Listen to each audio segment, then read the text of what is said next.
नमस्कार दोस्तों, एक बार फिर से आप सभी का स्वागत करता हूं आपके अपने बेहतरीन से चैनल पर। आशा करता हूं आप लोग बिल्कुल बेहतरीन, बिल्कुल ज़बरदस्त होंगे। जितने मेरे दोस्त कर रहे हैं आरपीएफ कांस्टेबल और एसआई की तैयारी, ये वीडियो उनके लिए है। पिछली बार का पेपर है आरपीएफ कांस्टेबल का। मेरे दोस्तों, आपको मैं बताना चाहूँगा कि अब आपका डेली टाइम आपको बता दूँ, शाम 9 बजे आप लोग देखेंगे वीडियो को। आपको जीएस जीके का प्रैक्टिस कराया जाएगा और साथ ही साथ बहुत जल्द आपको मैथ का भी प्रैक्टिस कराया जाएगा और रीजनिंग का भी। तो चलिए दोस्तों, वीडियो को शुरू करते हैं बिना किसी देरी करते हुए। पहला प्रश्न है मेरे भाई, कह रहा है कि इनमें से कौन सा विकल्प हवा की धूल और धुरी के कारण प्रकाश के फैलाव की घटना को उजागर करता है? तो दोस्तों याद रखिएगा, कौन? टिंडल प्रभाव। टिंडल प्रभाव क्या करता है भैया? टिंडल प्रभाव हवा की धूल और धुरी के कारण जो है प्रकाश के फैलाव की घटना को उजागर करता है। कौन? टिंडल प्रभाव। ऑप्शन नंबर ए वाला सही हो जाएगा। हम लोग चलते हैं अपने अगले नंबर के प्रश्न की ओर। आपका दूसरा नंबर का प्रश्न कह रहा है कि निम्नलिखित में से किस समिति को चालू अर्थव्यवस्था समिति कहा जाता है? तो मेरे भाई याद रखिएगा, अनुमानित समिति को क्या कहा जाता है? चालू अर्थव्यवस्था समिति कहा जाता है, अनुमानित समिति को। मैं आप लोगों को बताना चाहूँगा दोस्तों, अगर अभी तक आप लोगों ने हमारे टेलीग्राम को नहीं ज्वाइन किया है तो मेरे भाई कर लीजिए। वहाँ पर आपको इसका पीडीएफ मिल जाएगा। ये प्रीवियस ईयर का पेपर है और साथ ही साथ आपको रीजनिंग, मैथ सब कुछ उसी टेलीग्राम पर मिलेगा। तो लिंक डिस्क्रिप्शन बॉक्स में दे दिया हूँ, आप लोग जाकर उसे ज्वाइन कर लीजिए। हम लोग चलते हैं अपने अगले प्रश्न की ओर। आपका 3 नंबर का प्रश्न है कि बैडमिंटन खेल निम्नलिखित में से किस शब्द से संबंधित है? तो जो बैडमिंटन खेल है भैया, याद रखिएगा, ये ड्रॉप खेल से संबंधित है। आपको करना क्या होगा? आपको अपनी कॉपी को निकालना होगा। कॉपी को निकालते हुए इन प्रश्नों को लिख लेना है। इसलिए मैं बता रहा हूँ कि प्रीवियस ईयर प्रश्नों को लिखे रहेंगे तो यकीन मानिए दोस्तों, प्रीवियस ईयर का प्रश्न आपको फंसेगा। अगर 50 प्रश्न आता है तो लगभग यकीन मानिए, विश्वास रखिए, कम से कम आपको 20 से 22 प्रश्न फंसेगा। और मैं ऊपर करवा दूंगा, और मैं ऊपर जीएस का प्रश्न करवा दूंगा, जिससे आपका 35 से 40 प्रश्न लगभग से हो जाए, 30 से 35 प्रश्न, जिससे आपका स्कोर इसमें जीएस में बन जाए। और मैथ रीजनिंग पूरा 100 में 35 में 35 करके आना है, जिससे दोस्तों आपका क्या होगा? आपका रिजल्ट बेहतर होगा। तो दोस्तों, जो बैडमिंटन खेल है इसे किस शब्द से संबंधित है? जो ड्रॉप से संबंधित है। और अभी तक आप लोगों ने हमारे इस प्यारे से चैनल को सब्सक्राइब नहीं किया है तो कर लीजिए दोस्तों, क्योंकि आपको बताना चाहूँगा ये बेहतरीन कंटेंट हमारा देना उद्देश्य है निःशुल्क में। राष्ट्रपति और राज्य मानवाधिकार आयोग के सदस्यों को कौन हटा सकता है? तो याद रखिएगा, राष्ट्रपति और राज्य मानवाधिकार आयोग के सदस्य को कौन हटा सकता है? तो अध्यक्ष हटा सकता है। कौन भैया? अध्यक्ष हटा सकता है। Right answer option number A के साथ जाएगा। आपका अगला प्रश्न है, आप 5 नंबर का प्रश्न आपकी स्क्रीन के सामने है। कह रहा है कि निम्नलिखित राजवंशों में से किसने सीजे रियल शैली की वास्तुकला का परिचय दिया? तो दोस्तों याद रखिएगा, चालुक्य। कौन? चालुक्य ने दिया था। हम लोग चलते हैं अपने अगले प्रश्न की ओर। आपका अगला प्रश्न है जो कि साइंस से है। तो साइंस में आपको फिजिक्स थोड़ा सा ज़्यादा मैटर करता है, तो फिजिक्स आपको पढ़ना होगा, साथ ही आपको केमिस्ट्री भी पढ़ना होगा और आपको बायोलॉजी। तो इन सारी जो है प्रश्नों को दोस्तों, साइंस के जितने भी प्रश्न किस प्रकार से बनते हैं, मैं साइंस का डेली एक वीडियो नियमित समय पर आपको मिलेगा। कल से शाम 8 बजे आपको नियमित समय पर साइंस का वीडियो मिलेगा। परमाणु केंद्र में परमाणु केंद्र में परमाणु संख्या की कुल संख्या होती है। तो याद रखिएगा, जो परमाणु केंद्र होता है, परमाणु संख्या की कुल संख्या क्या कहलाती है? प्रोटॉन कहलाती है। ऑप्शन नंबर बी वाला सही हो जाएगा। हम लोग चलते हैं अपने अगले प्रश्न की ओर। कह रहा है कि जब किसी वस्तु को उसके पतले अक्षरों से बनाया जा सकता है तो उसे क्या कहा जाता है? तो उसे क्या कहा जाता है? उसे वृद्धि कहा जाता है। Right answer option number C वाला हो जाएगा। आपका अगला प्रश्न है मेरे भाई, कह रहा है कि न्यूटन के दूसरे गतिशील नियम के अनुसार किसी वस्तु पर वो कार्य करने वाला बल उत्पाद और से हटा दिया जाता है। तो किससे भैया? सामग्री और त्वरण। कभी उत्पाद सामग्री और त्वरण से हटा दिया जाता है। राइट आंसर सी वाला हो जाएगा। आपका अगला प्रश्न है कि अनाज जमा मुख्य रूप से लगाए जाते हैं। तो याद रखिए केसर। क्या भैया? अनाज जमा मुख्य रूप से केसर में लगाए जाते हैं। ऑप्शन नंबर सी वाला से हो जाएगा। इन प्रश्नों को मेरा कराने का उद्देश्य दोस्तों ये है कि आपको पता होना चाहिए कि जो एसएससी रेलवे का एग्जाम होता है ये प्रीवियस ईयर प्रश्नों को रिपीट करते हैं। तो हम लोग क्यों ना पहले प्रीवियस ईयर कम से कम 30 से 35 वीडियो प्रीवियस ईयर पर लाएं। उसके बाद में और जब ये पूरा कंप्लीट हो जाएगा, इसकी तैयारी हो जाएगी, तो उसके बाद हम लोग अलग से जीएस पोर्शन करेंगे जिससे हमारा जीएस पोर्शन मजबूत हो जाए। और इसमें दोस्तों मैथ और रीजनिंग की बात करें तो ये बिल्कुल आसान प्रश्न आते हैं इसमें। ठीक है।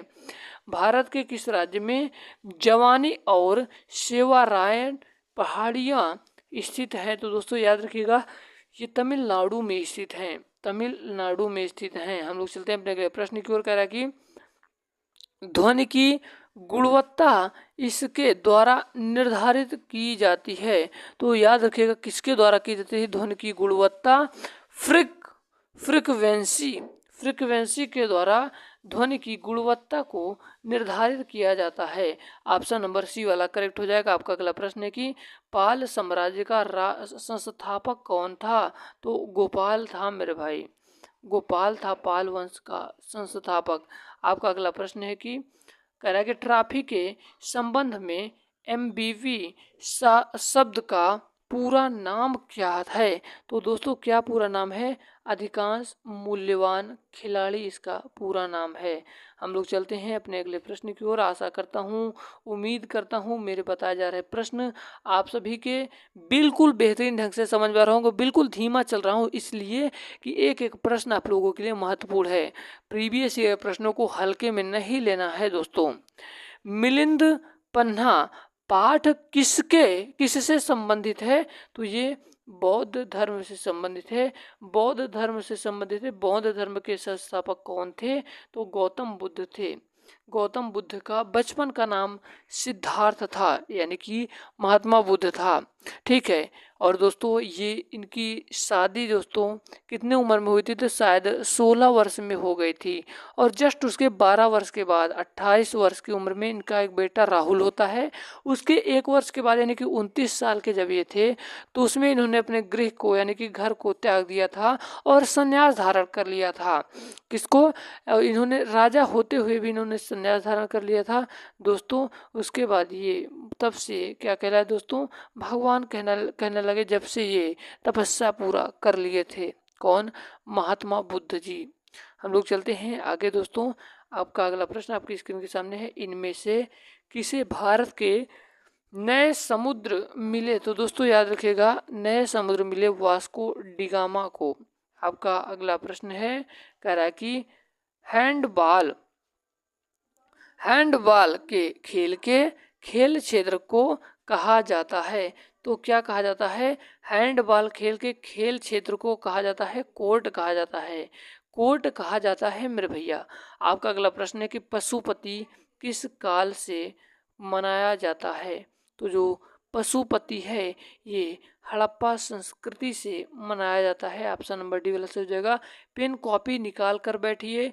मैं बार बार कहूँगा नहीं, यही प्रश्न जब आ जाएंगे तो आपको कष्ट देंगे कि मैंने नहीं कर पाया। विश्वास रखिए, यकीन मानिए, पूरे प्रीवियस ईयर करके जाइए। जीएस में पूरा लगभग 20 से 25 प्रश्न फंसा देंगे और जीएस का कुछ पॉइंट हम अलग से पढ़ेंगे जिससे हमारा 5-6 नंबर कवर हो जाए। लगभग हमारा टारगेट क्या रहेगा कि 50 में कम से कम 35 प्रश्न सही हो जाएं और मैथ रीजनिंग लगभग पूरा, एक आध गलत हो गए, पूरा सही हो जाए।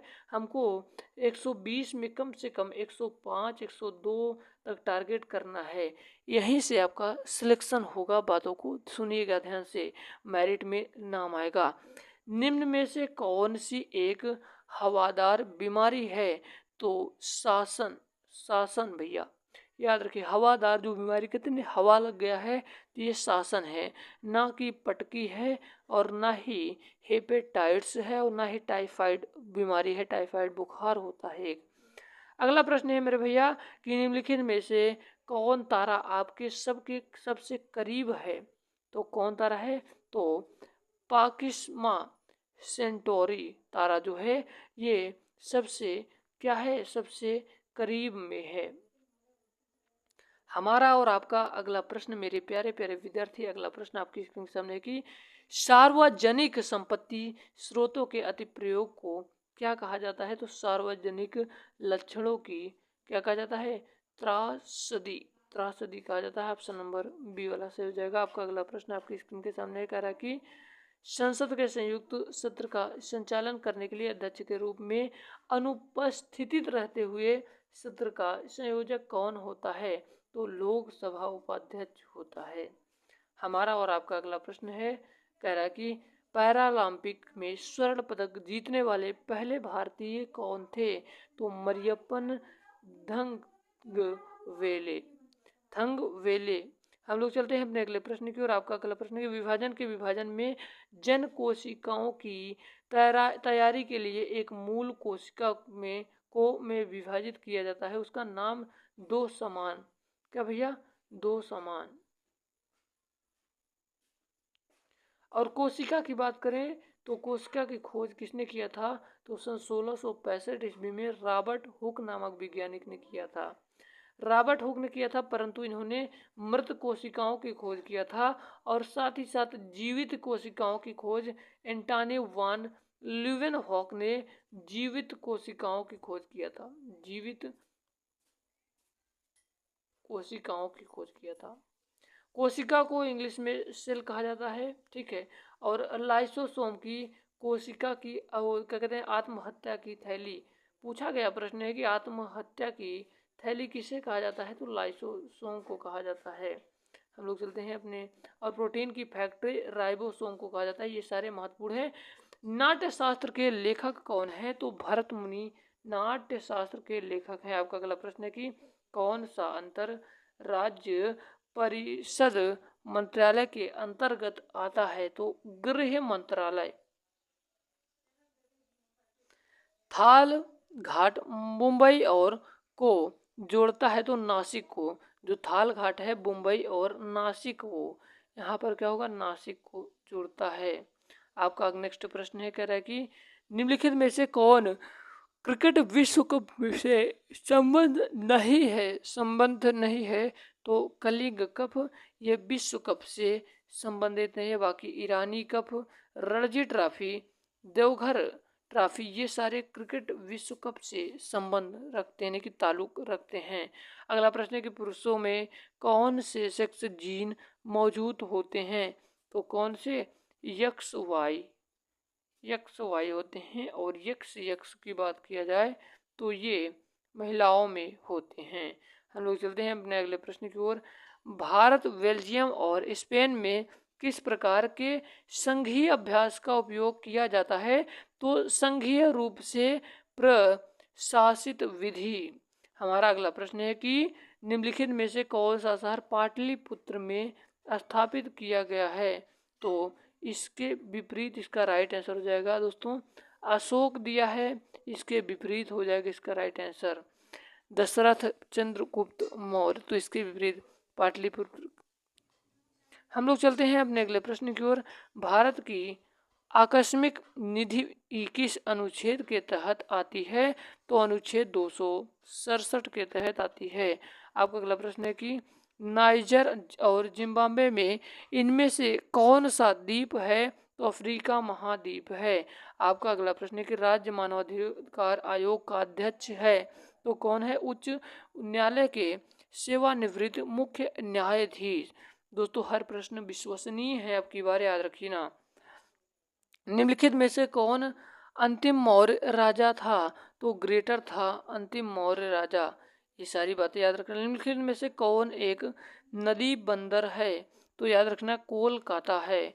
आपका नेक्स्ट प्रश्न है दोस्तों, आपका नेक्स्ट प्रश्न है किस राज्य में खनन चित्रकला प्रचलित है? तो बिहार में खनन चित्रकला प्रचलित है। आपका अगला प्रश्न, हम लोग चलते हैं अपने अगले प्रश्न की ओर। कई आवृत्तियों के मिश्रण से उत्पन्न ध्वनि को कहा जाता है? तो आवाज कहा जाता है। निम्नलिखित में से कौन सा महासागर सबसे लंबी तटरेखा है? तो दोस्तों अटलांटिक महासागर। हम लोग चलते हैं अपने अगले प्रश्न की ओर। 2011 की जनगणना के अनुसार भारत में शहरी जनसंख्या का प्रतिशत कितना है? तो 31.16। आप टेलीग्राम मेरे भाई ज्वाइन कर लीजिए। टेलीग्राम पर आपको इसका पीडीएफ ऑलरेडी मिल जाएगा, पढ़ डाल देंगे हम जस्ट वीडियो खत्म होने के आधा घंटे के बाद। कौन सा केंद्रीय प्रकाशित प्रशासनिक न्यायाधिकरण मंत्रालय के अधीन आता है? तो कार्मिक मंत्रालय। हम लोग चलते हैं अपने अगले प्रश्न की ओर। निम्नलिखित में से कह रहा है कि निम्नलिखित में से कौन सा एक बोगी भरा हुआ क्षेत्र है? तो तराई। आपका नेक्स्ट प्रश्न है, कह रहा है कि वृक्षासन योग में क्या स्थिति दिखाता है? तो क्या स्थिति? पेड़ दिखाता है। आपका नेक्स्ट प्रश्न है कि दुलु कनिथा में एक प्रमुख लोक संगीत परंपरा है। तो कर्नाटक में एक प्रसिद्ध लोक संगीत परंपरा है दुलु कुनिथा। राष्ट्रीय मानवाधिकार आयोग वर्ष में स्थापित है। तो 1993 में भारतीय नियोजक के वास्तुकार के रूप में किसे जाना जाता है? तो पीसी महालनोबिस। बहुत कम विक्रेता लेकिन बाजार क्या है जो खरीदने के लिए बहुत अधिक है? तो अल्पसंख्यक प्रभुत्व। भारत सरकार के माध्यम से खाद्यान्न खरीदती है। तो भारतीय खाद्य निगम खरीदती है। महात्मा गांधी राष्ट्रीय रोजगार गारंटी योजना में शुरू की गई थी। तो कब? 2005 में। सिकंदर ने भारत पर किस वर्ष आक्रमण किया? तो 326 ईसा पूर्व में। आपका अगला प्रश्न, किस बिल के बिना भारत सरकार के सामूहिक कोष में पैसा निकाल सकती है? तो विनियोग विधेयक। दोस्तों अब आ गया है रीजनिंग का प्रश्न। रीजनिंग का प्रश्न भी हम लोग नेक्स्ट वीडियो में करते हैं। अगर आपको वीडियो मेरी पसंद आई हो मेरे भाई लोग, तो मेरे वीडियो को लाइक करना दिल से यार, क्योंकि मैं बताऊं बहुत मेहनत लगती है एक वीडियो को बनाने के लिए। और मैं आपको इसका पूरा पीडीएफ आपको टेलीग्राम पर मिल जाएगा। मिलते हैं एक नए और धमाकेदार वीडियो के साथ, तब तक के लिए जय हिंद, वंदे मातरम, बाय बाय।